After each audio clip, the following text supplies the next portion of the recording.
What if I told you this telescope is under $500 and delivers seriously clean images?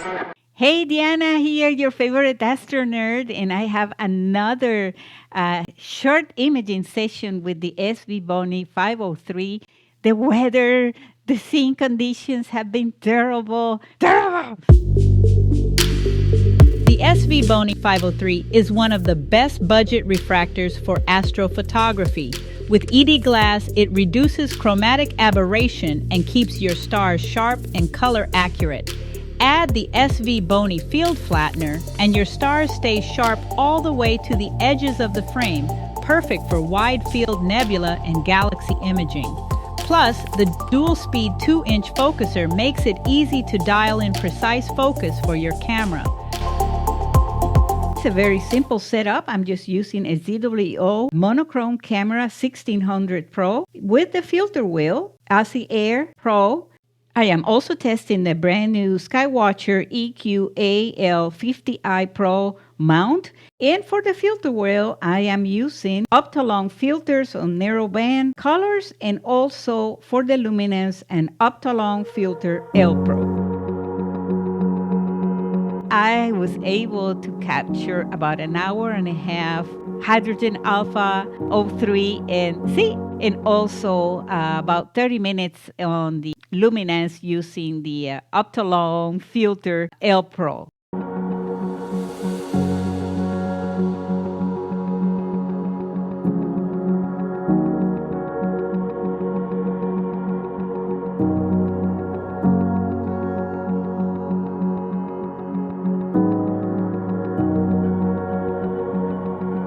The 3 imaging sessions that I have done so far, all of the images, I haven't lost any single frame.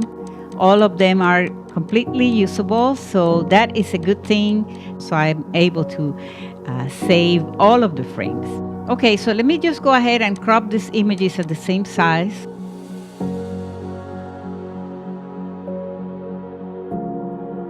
Now I want to take a look at the images.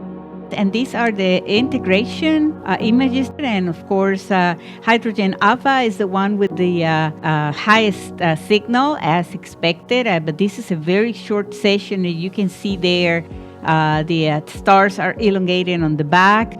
But the main stars, the bigger ones, look good. No dithering, no guiding, 30 seconds, not in the best seeing condition. Sulfur, it's a very weak signal as expected, unless I do many hours on this target. And oxygen 3 has more stars and everything looks normal to me. And then the last one, it's the luminance. This one, of course, is going to show more. This is the luminance, this one with the L Pro Optolong filter.